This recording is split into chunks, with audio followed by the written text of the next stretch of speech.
Angry Audio, um, where we've been, where we're at, where we're going.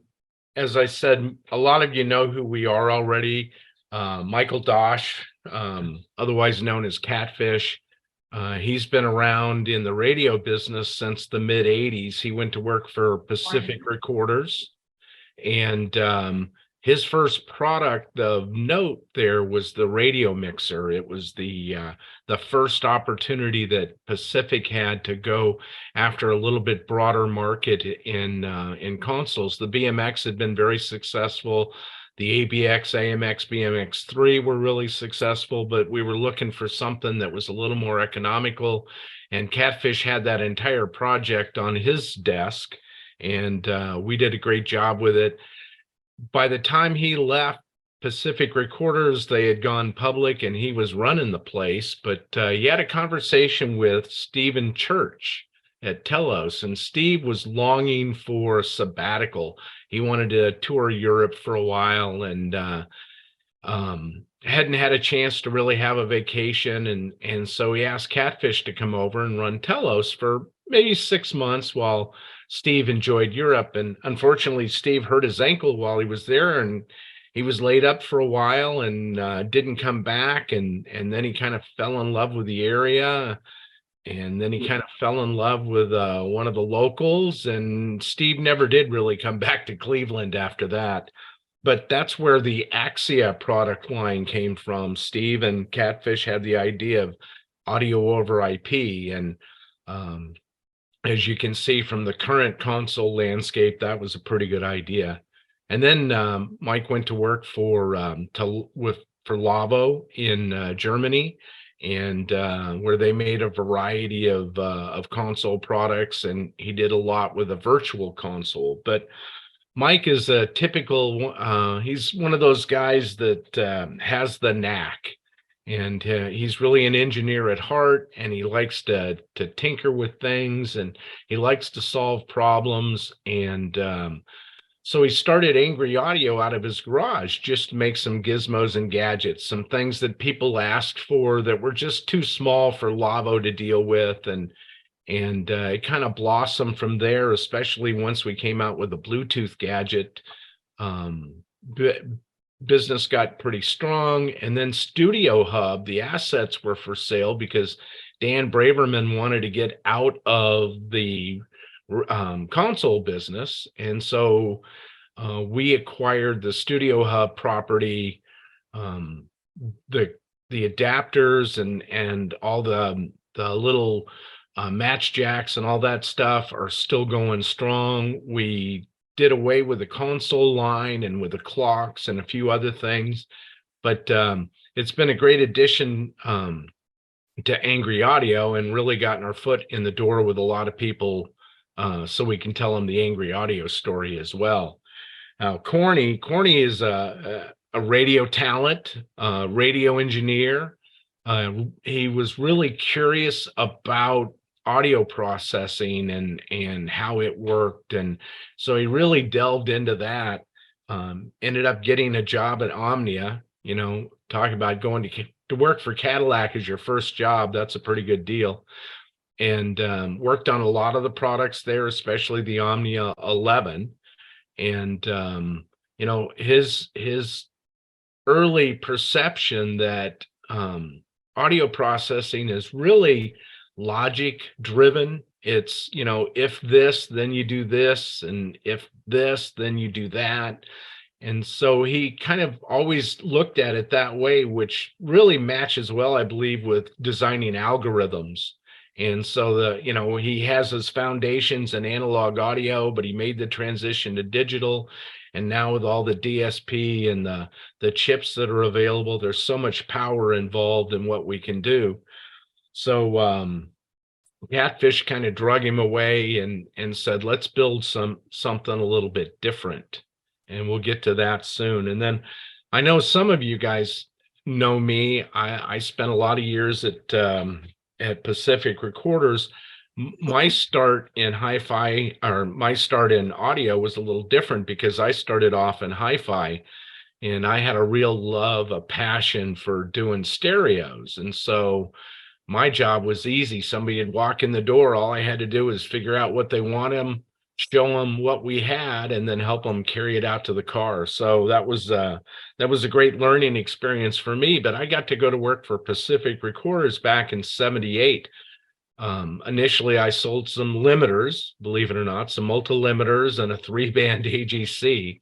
Kind of gone full circle here, but um, I was really hired to sell the BMX console because it was a new avenue for Pacific to do a mainstream console as opposed to custom consoles.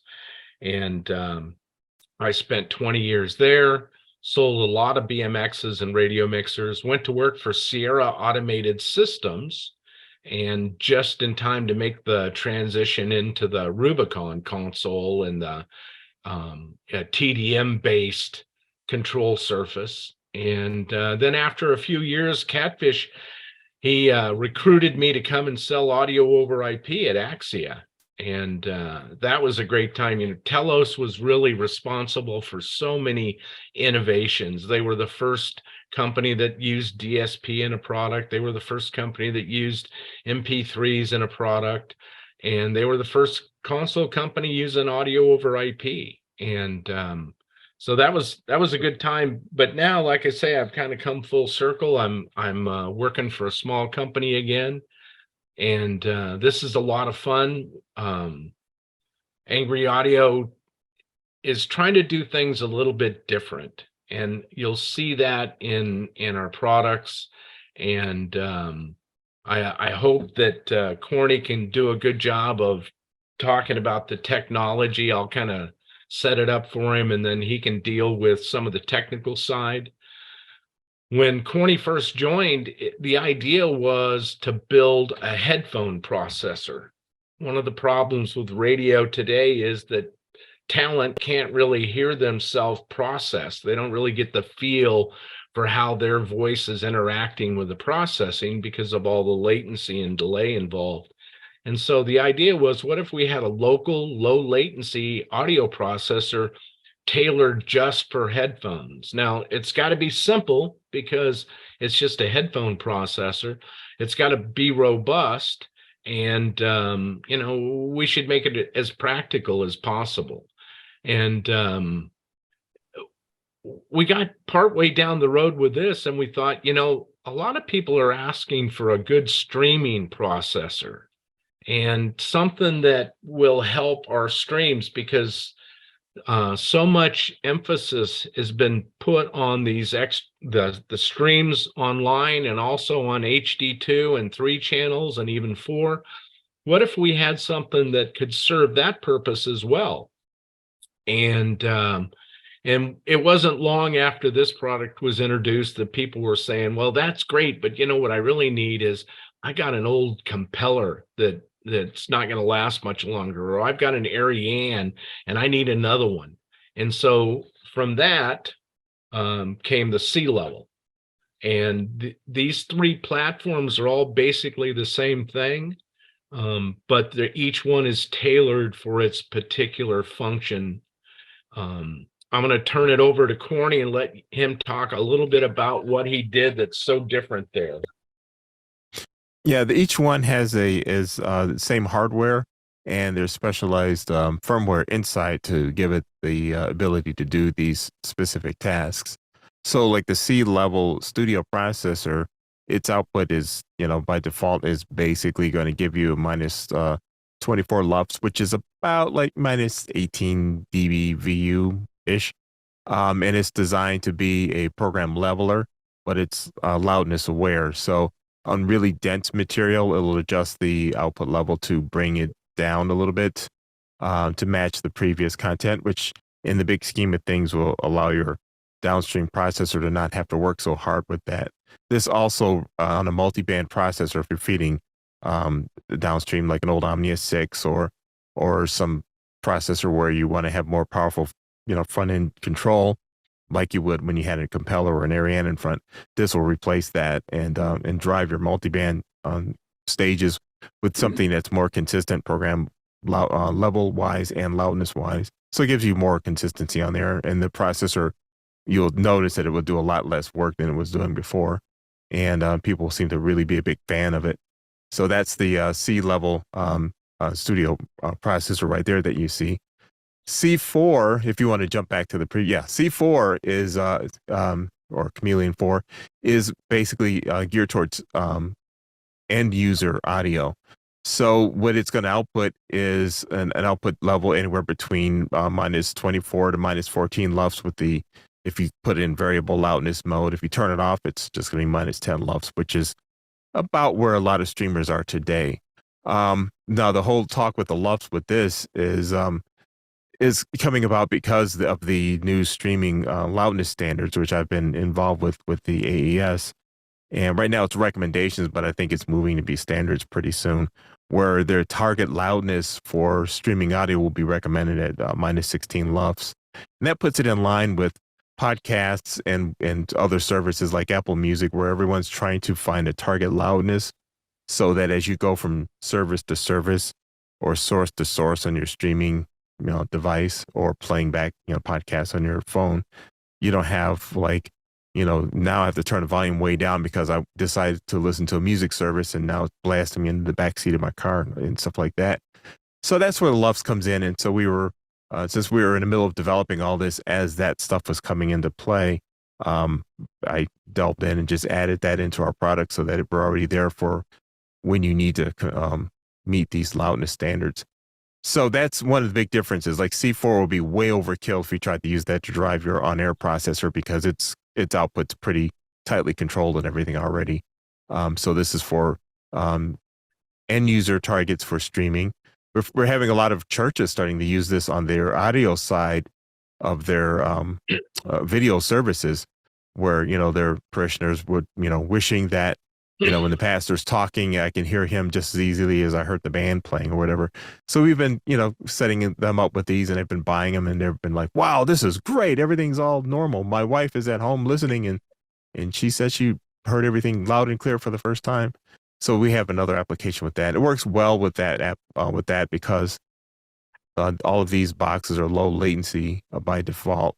So I think C4 is the longest latency box we have, which is about 4 milliseconds, but still well within the window for video. So a lot of people are finding that useful for live streaming video because it's just a box, you plug it in, run your audio through it, and you're done. You don't have another piece of software or anything to worry about with that. And the C3 headphone amp, which is the processed headphone amplifier, if you want to bounce to that one. But they look the same. Our knob is, the front knob is a different color between them all, basically to differentiate them, but they're basically the same hardware. Now, this is kind of cool because it is specialized to give you that simulated air sound. So we picked some middle ground, and I should point out too, real quick, when I say we pick a middle ground, there's a couple of variations on the sound that you can choose from, like 3, using that front panel dial, which is kind of to the left of the LED display there, on the second green LED on the right, it's sort of in the middle of the box.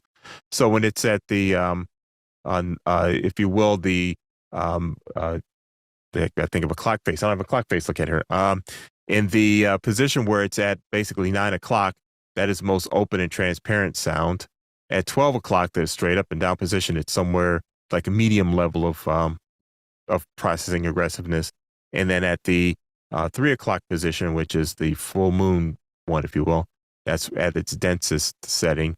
And then if you're down at the 6 o'clock position at the bottom, that's bypass, so it doesn't do anything there. So with the headphone processor, you just pick one that sounds sort of closest to the air feel that you're going for, and the talent can then use that to have processed audio in their headphones so they don't feel so naked. And then that makes them feel better, especially if you have somebody going, I can't operate under these conditions. This should make them happy. That's the lowest latency of all the boxes. I think it's like 2.5 milliseconds. And I do a few FM tricks in there. There's a switch on the back. We can flip in the phase rotator if they really need to have that on-air sound if they want, or flip it off. It doesn't really mean much as far as any of your operation goes, but there is a sound in your headphone that if you've been on the air for years and years listening to on-air processing, then you've heard yourself through a phase rotator. And that puts that in there and gives you that warm, fuzzy blanket feel that you're on the air. Gives you everything except for the transmission noise in the background when you stop talking. So Um, but those are as an overview of the three boxes.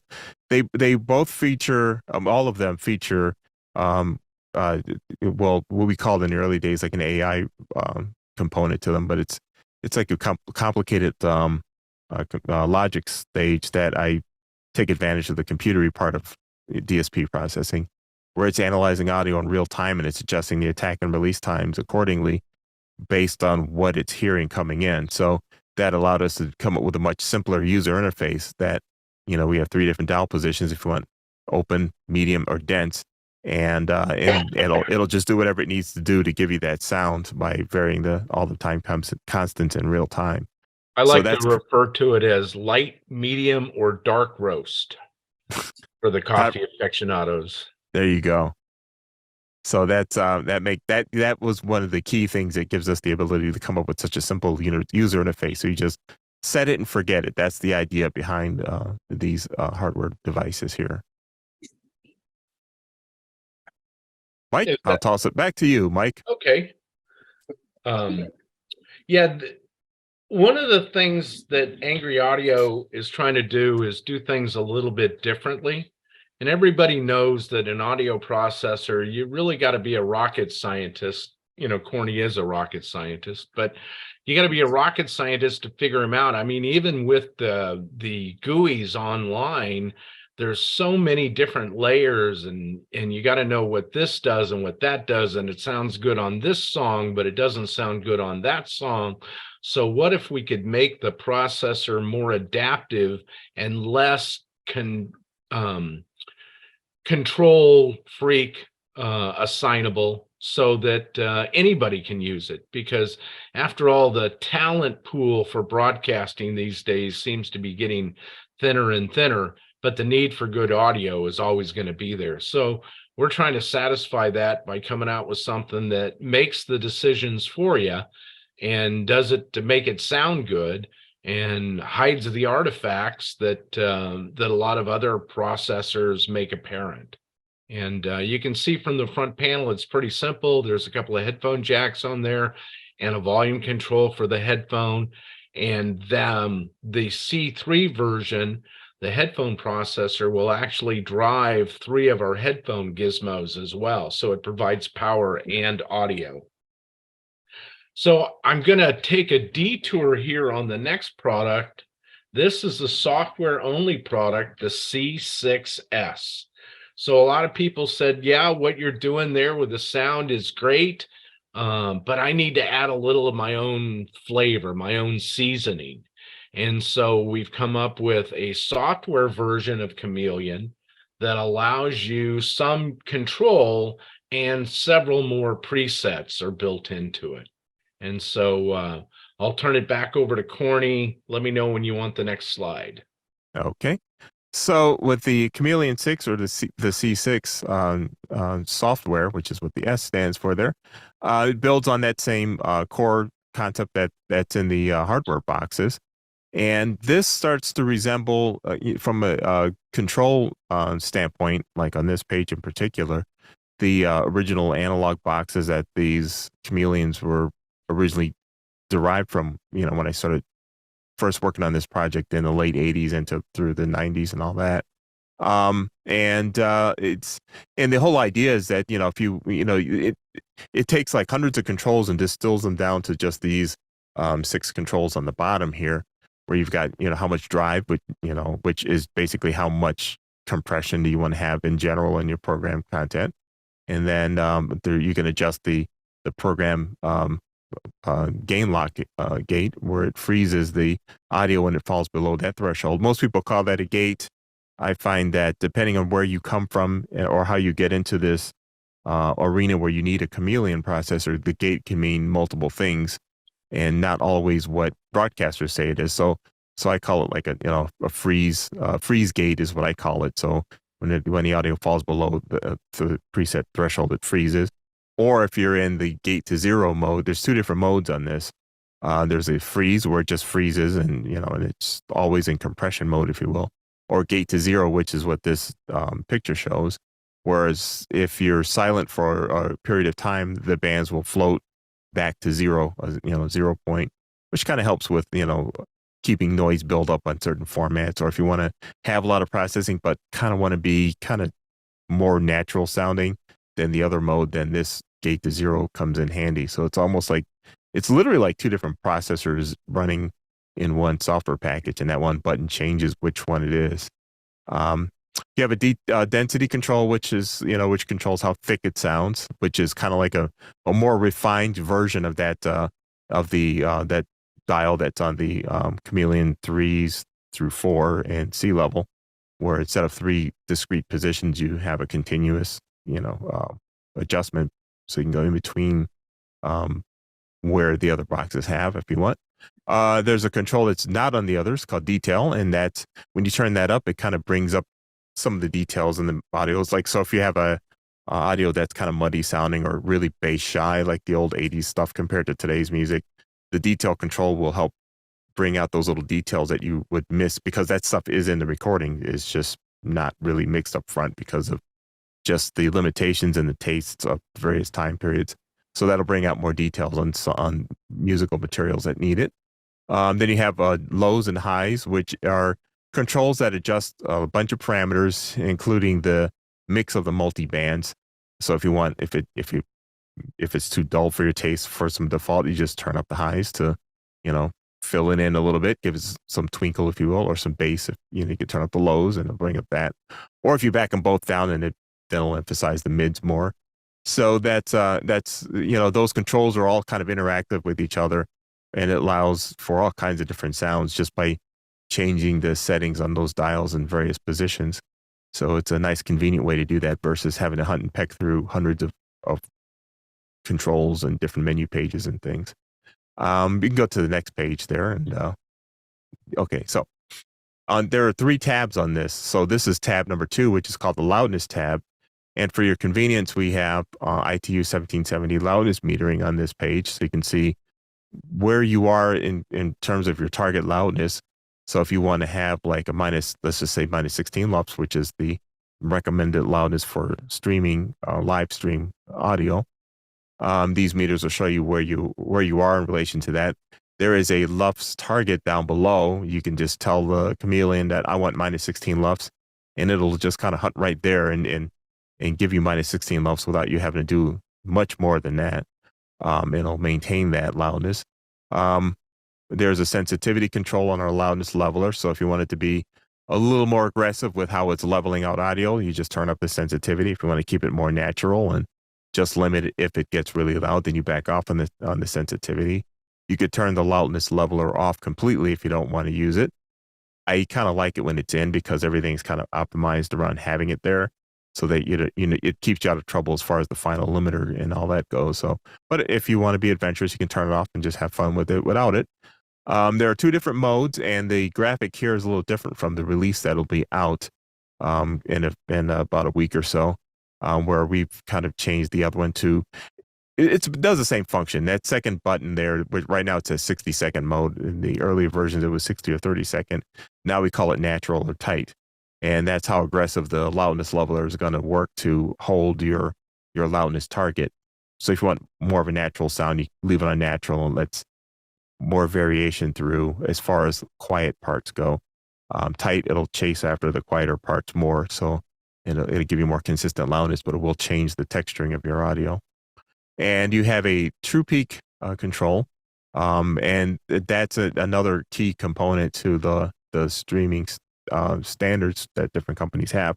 So some people the official standard recommends minus 1 dB true full scale true peak on your output for a given loudness target level. Some services like Amazon would rather it be at minus 2 dB true peak for a given loudness target. So depending on who you're targeting for your audio service, you can adjust where the true peak dB full scale output is, and to make sure that there's no stray peaks that go anywhere beyond that point within reason. Your master output level, that normally would be kept at 0, but if for some reason your output of this computer that's running the software needs to be a little lower because it's overdriving something or whatever, we give you the ability to back off on the master output level if that's needed. But when you mess with that control, just know that it changes what your true peak output and your loudness targets are. So use that one with caution if you feel you need to use it. Try the next slide now. And we have our chameleon codec camouflage, which is gives you a few settings in here to optimize your audio for various codecs at different bit rates.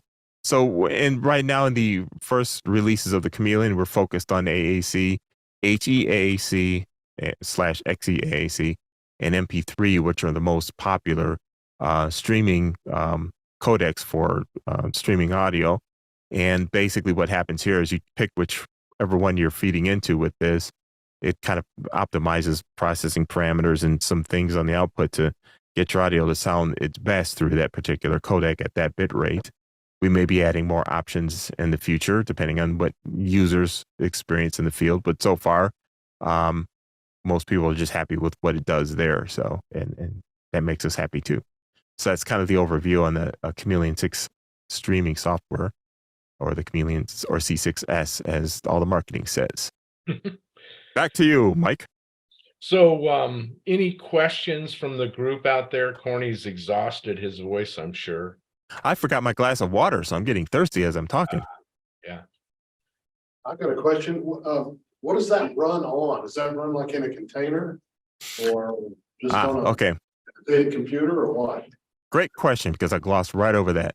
When you install the software, it gives you the following options. It's by default, it's VST plugins, and we have a standalone app, which is really a VST host to run it for you on your computer, and it just appears to you like a standalone executable in Windows.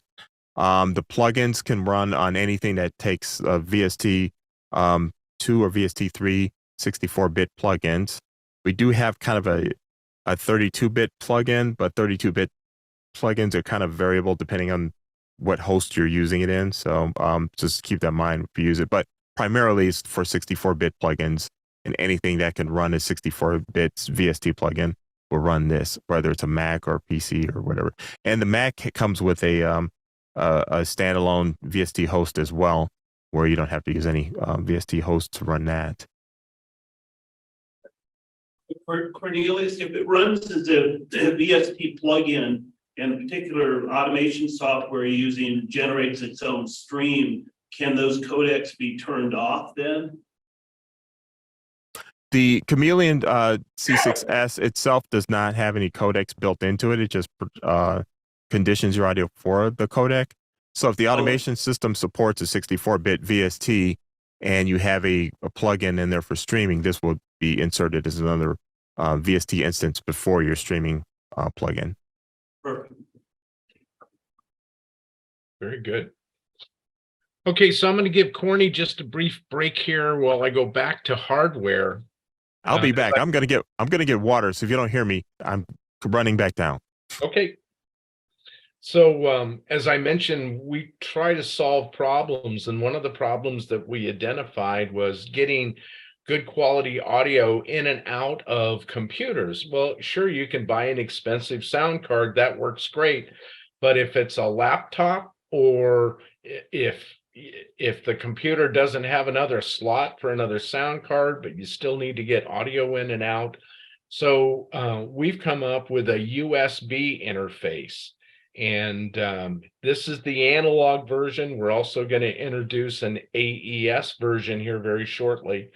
But this is just stereo analog in to this device, and then this plugs into your computer on a USB port, and then you've got analog output coming out of it as well. And so it's easy to get audio into your computer. It's easy to get it out of your computer. This box is a little bit different. It's a steel case, so you don't have to worry about RFI, and it isolates the power. It's powered off the USB, but it completely isolates the power. So it eliminates that annoying buzz that a lot of inexpensive USB devices have. And it's also professional levels. It's +4 in and out. And so this is a device that you can connect up using Studio Hub connections there, those RJ45s, right to an XLR at pro levels. And so that's a handy little box. We just introduced this a few months ago, and I think we're closing in on 100 units already. So very popular device. I'm looking forward to the AES version as well. And along those lines, we had also heard that people were looking for a box, a USB interface or whatever that gave you baseband FM, gave you a multiplex output. And Max Connect actually came to us with this idea. They have a particular need. They're the big stereo tool distributor in the United States. And a lot of people want to use stereo tool on their computer, but most computers aren't going to give them a baseband FM output. And so they were looking for some box to use instead of a sound card. There are some sound cards. Some of them are expensive. Some of them are hard to get. Some of them are hard to configure. They wanted something along the angry audio lines of just plug and play. And so we've come up with this box. It's got a couple of BNCs on the back, again, Studio Hub in and out, and as well as the USB connection. Now this is AC powered because of all the other stuff that's going on in the box, but we've got the first batch of these due in the shop here in a few weeks. And so for guys that are looking for an MPX output, this will be a pretty efficient way to do it, and built in a frame that you can stick in a rack and up at the transmitter site without any worry about leaking in or leaking out, or ground loops and stuff like that you run into with computers. I'll point out real quick, the digital output on this is 192 AES. So if your transmitter supports that, you can just go right into the transmitter with 192 MPX right there. Yeah, there are a lot of boxes that claim they did 192, but they weren't really talking about what they could provide as an output. So it didn't really provide the bandwidth that you need for the MPX outputs as well. So this is a box that's meant to do that. Now we're going to go back into Corny's world, and we're going to get into mic processing. When we first introduced the Chameleon line, everybody said, okay, well, I need a mic processor. I need something that sounds good, but, kind of in the Chameleon way. I don't want a bunch of buttons and dials and knobs and things that I have to manipulate, or, GUI screens on my computer. I just want to set it up and get it to work. And so Catfish asked Corny to design a mic processor, and he came back with something that didn't look a whole lot different than a DBX, because after all, a mic processor has to have a lot of controls, because you never know what microphone you're going to plug into it. It could be a dynamic, or it could be a condenser mic. It could be this, it could be that. There's 1,000 different microphones out there, and everybody has their opinion on what they want to use. But that wasn't really what we were looking to do. We were looking to create something that's easy to use and doesn't take a degree to be able to set it up right. So the biggest variable is the microphone itself. And the question was asked, what if we came up with a mic processor that's designed exclusively to work with a particular microphone? Well, the sales guy says, well, you're nuts, because I can't sell 6 million of those. It only works with one microphone. How can I possibly sell one of those? But the feedback we've gotten has been pretty good, because for a lot of people, they only use one microphone. They've probably got a favorite microphone, and that's what they're going to use 99% of the time. And so why not design a product that works for their microphone? And so the first product is the Smooth. And the Smooth, the SM, stands for the Shure SM series of microphones, like the 5 and the 7. And so this is a product that's designed to plug right into it, and all the controls are basically in the sweet spot already. You don't have a lot of adjustment. Here's a shot so you can see there are some knobs behind that security panel. Some dials, I should say, not knobs, because they're little tweakers.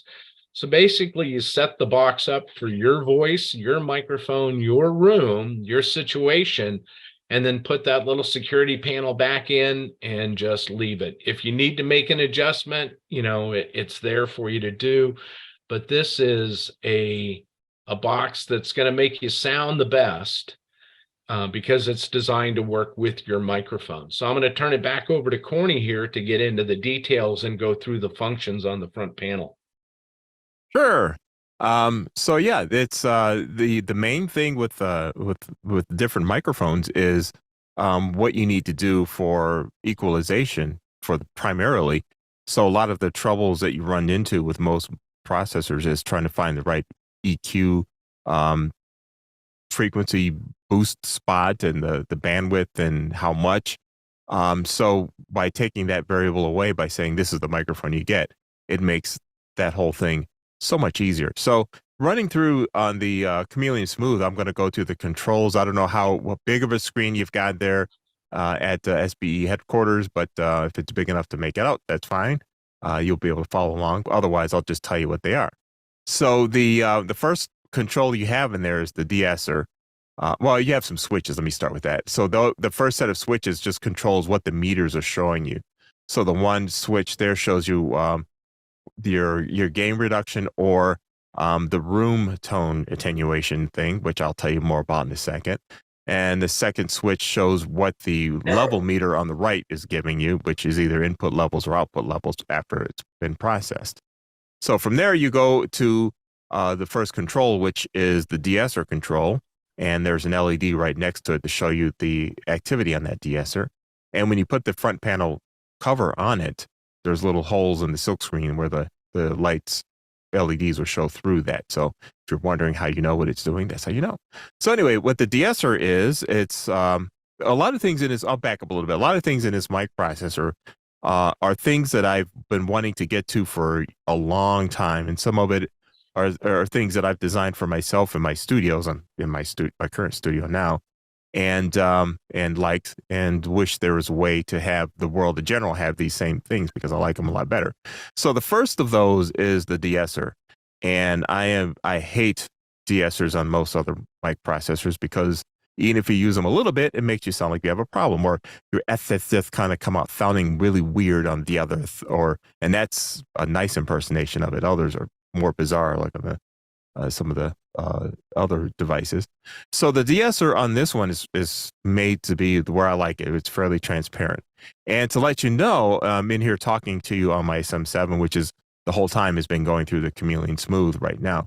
So with the S's, if I were like, I do character impersonations and stuff whenever I'm having fun all my years with radio, whether it's the stereotypical rock jock on the Music FM, everybody, or just other characters.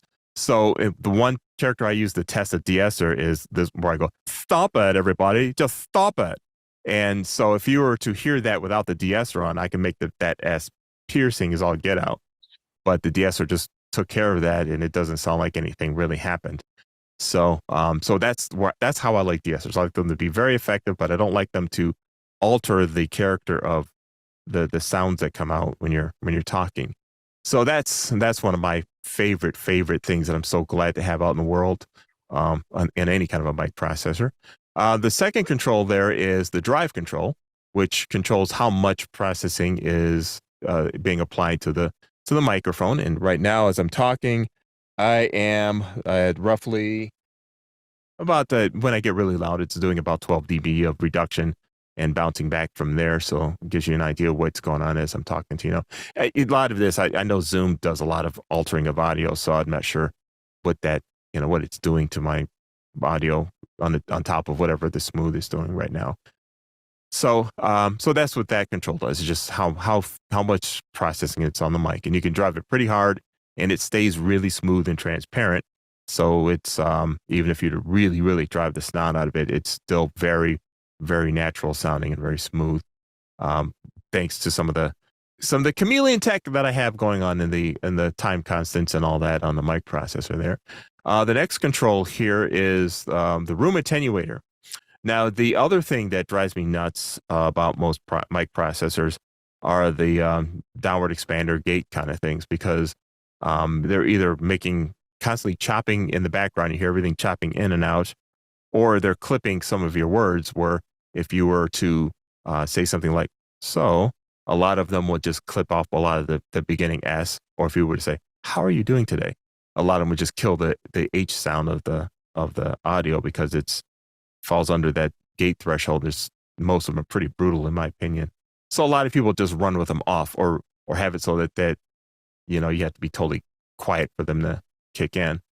So what the room attenuator does is, and I call it that because it does a lot of the things that you would like a gate to do, but it's not going to be a brutal gate thing. In fact, it doesn't even sound like a gate until you really get deep into the setting.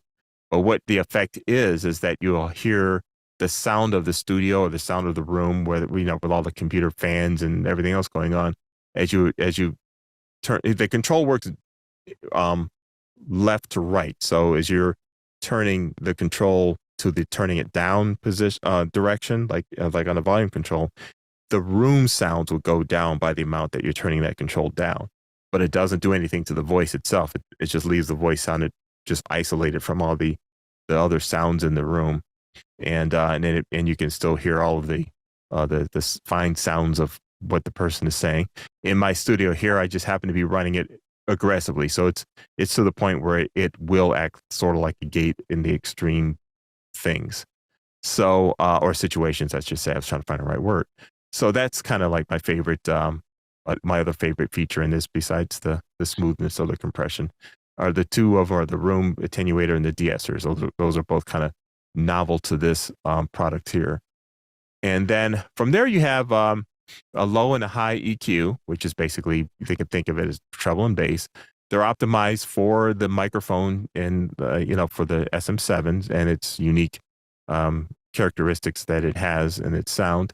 The SM7s are generally really flat and very dull sounding, so they work really great with EQing things. So we just have some EQs that we can bring out the typical sounds that most people want to bring out, like the highs will bring out not just super highs, but also some presence in there, so that your jocks I can cut through in the mix a little better, kind of thing. So that's where it works. And the lows can give you some lows, but the SM7s have lots of low end on them already. So the way the lows control works is if you're somewhere in the 12 o'clock position, they're flat, and you can drop the low end down from there, or turn up a little bit if you want to boost it, if you really want to sound kind of muffled. So you've got that ability. Got an output level adjustment where you just kind of set the output level to drive however you want it driving on your console for calibration purposes.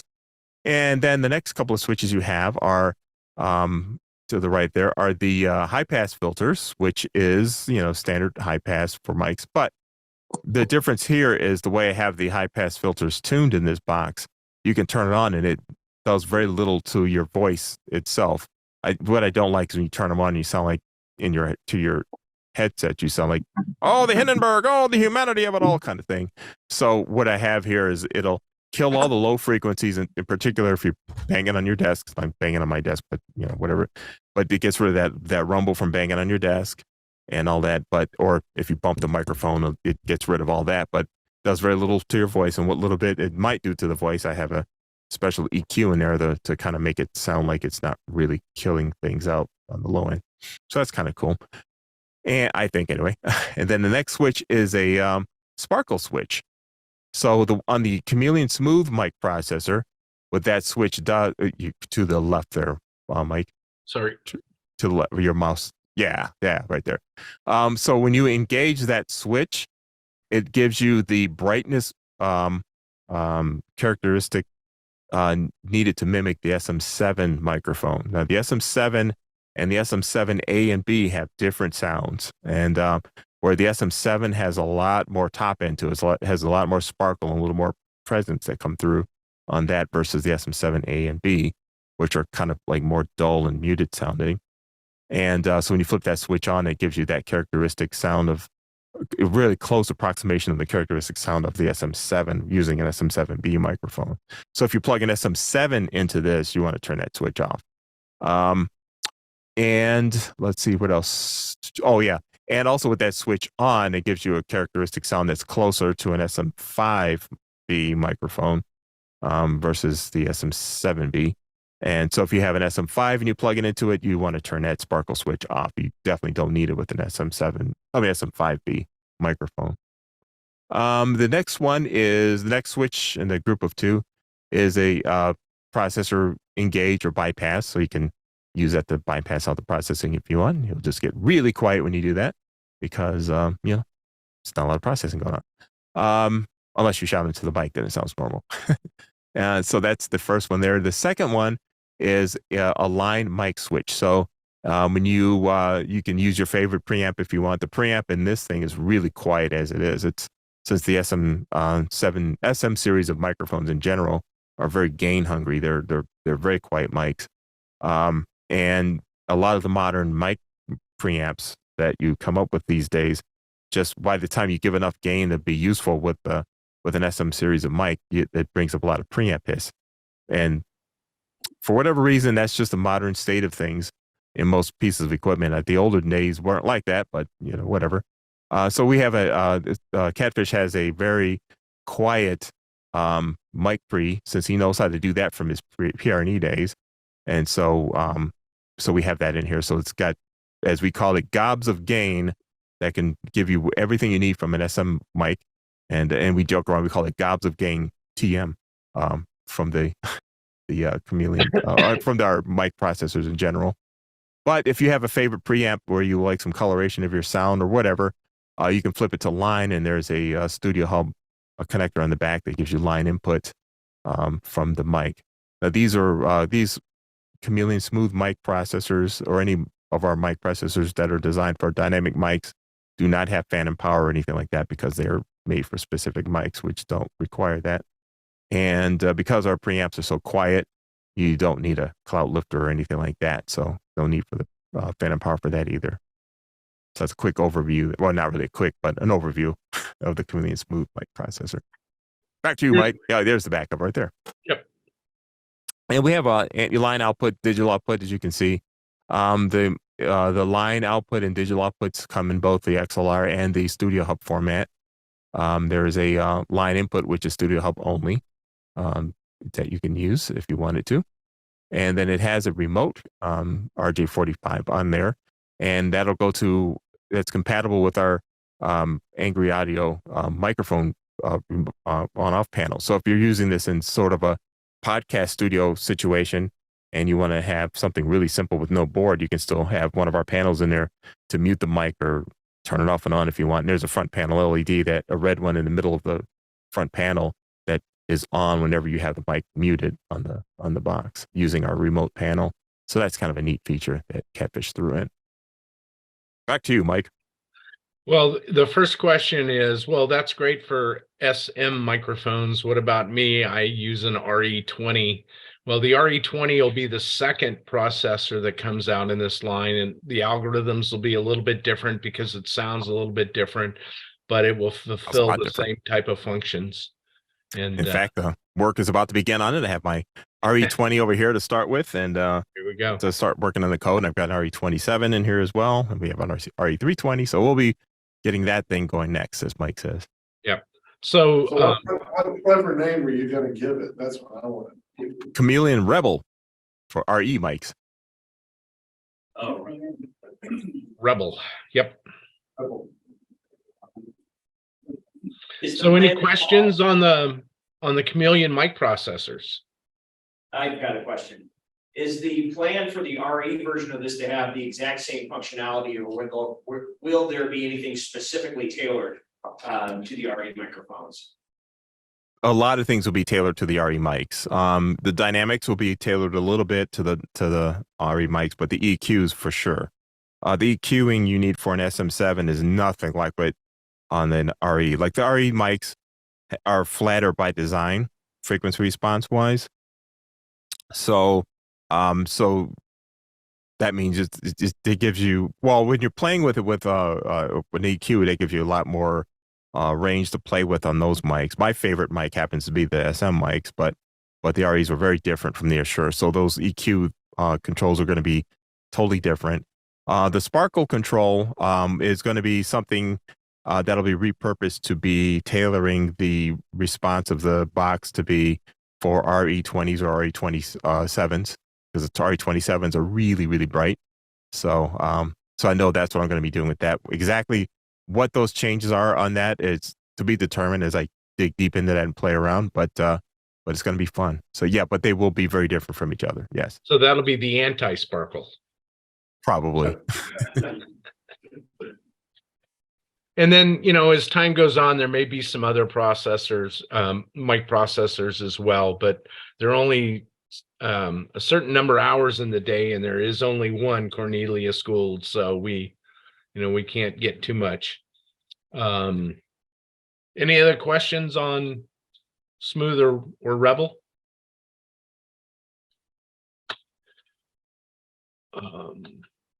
Oh, one more thing. I know I've only got a few more minutes left, but was there a question I heard starting before you said something? Nope. Okay. So if you know Catfish and if you know Mike Ewell, you know we like consoles. You know, if you know Corny, you know he likes audio processing. But we're coming out with a new radio mixer, and this is the Rave. It's 8 faders. The first 4 are either mic or line.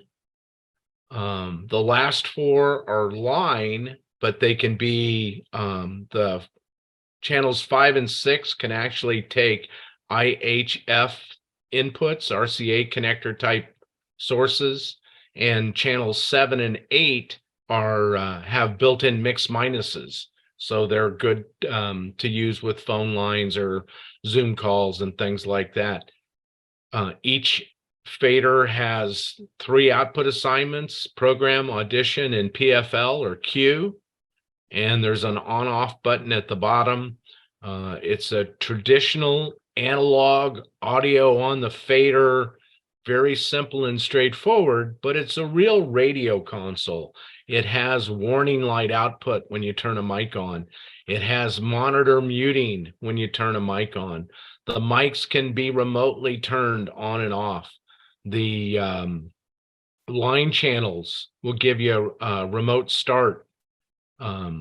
So there's, you know, it's the real radio type features that are built into it. 2 pairs of meters, an external input for the monitor. If you go back and look at the original radio mixer, the feature set is almost identical. We've added a couple of buttons there. You can see a little yellow and a little red button. Those are user assignable, so that can show up just as a contact closure on the back panel for you. Or you can use it to turn on one of our tally lights, one of our warning lights. And I don't have a lot to say about the features because it's all so simple and straightforward. We didn't try and build a computer into it. There's no USB interface in it. It's all just line level in or some high quality microphones in. You can see we're using the Studio Hub connector scheme because of the efficiency. We couldn't get all those connections into that space without using Studio Hub. It's got a built-in power supply. It's a little modular supply, so the power supply itself can easily be replaced. You can actually, take it apart and to replace faders or switches when necessary. But we've built this using good quality components. We think it's a solution for a lot of studios that just have no intention of going audio over IP. They don't need a digital board. They don't need all those, podcaster bells and whistles built into the console itself. I've got a music library. What I need is a little console that's just perfect for a radio studio, and that's what we've come up with here. The price is quite attractive. It's $19.99. for the console. We've created a couple of bundles. One of the bundles is a Studio Hub adapter kit. It gives you all the patch cords and Studio Hub adapters for the back for another $500. And then we've also got a bundle with some Angry Audio problem solvers, a Bluetooth gadget, a USB gadget, one of the tally lights that I mentioned, and a headphone gizmo for the guest. And all that's only $1,000. So it's a great savings. I mentioned the headphone for the guest. There's actually a headphone jack on the side of the console for the operator to use. This sits on top of the table. You don't need a cutout or anything. You can see from the connector panel picture, everything exits the back with the exception of that headphone jack on the side, that everything goes straight out the back so you can drop it into a slot in the cabinet or just drape it over the back of the desk, whatever you need to do there. And so that's the rave. We should start delivering these consoles maybe late July, probably August. And we've already pre-sold a whole ton of them. People are excited about this little board. Mike, I didn't hear, did you say, is there a Q channel also? I saw Yeah, two. yes. Okay. Program audition, and then we call it PFL. Works the same way as Q. And the monitor input has an external source. So if you want to, if you actually want to pull up the program off the air or something like that, you can do it to listen to it. Any external source. The mic line channels, the first 4 channels, they have mic line switches on them. So you select which input connector you're using. And then also there's a switch on the back there for what logic you want. So if you're using the output of the smooth at line level, you plug it into the line input, but then you put the logic switch in the mic position.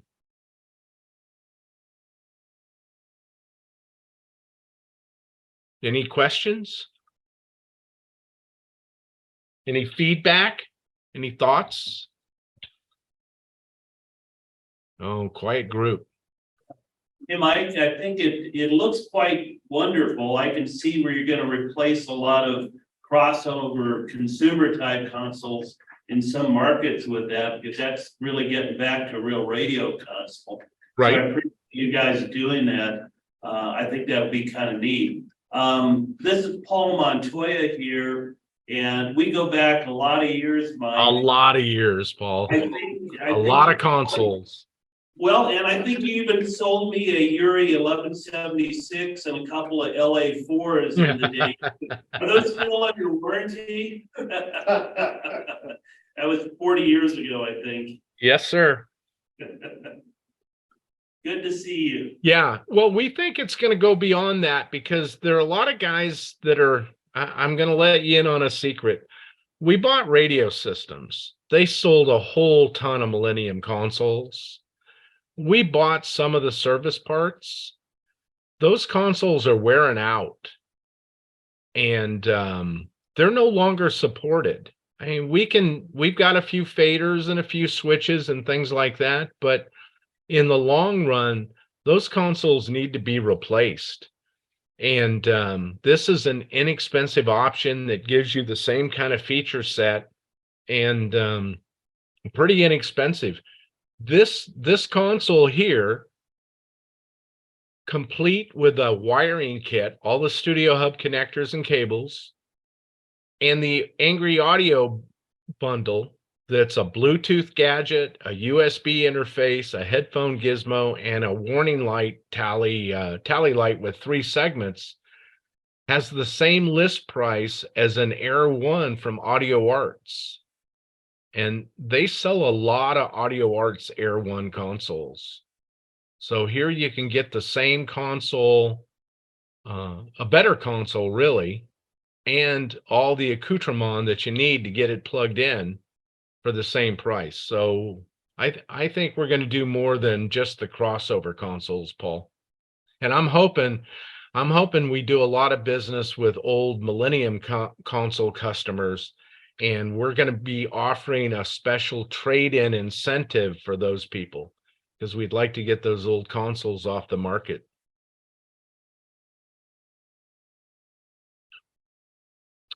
And I guess that's it. I hope you guys enjoyed your lunch. I hear my wife in the kitchen. I think it's going to be lunchtime for me pretty soon. And my email is mike@angryaudio.com. I invite you to send me an email if you got any questions or comments. Take a look at our website, angryaudio.com, and sign up for our mailing list. We hardly ever send anything out, but at least we'll have you on the list when we do have an announcement to make. Okay, guys? Awesome. Well, thank you so much, Michael. Thank you. You're very welcome. Thank you, Amanda. Thank you, group. Nice to see you again, Paul. Good to see you, Mike. Okay, guys. Bye.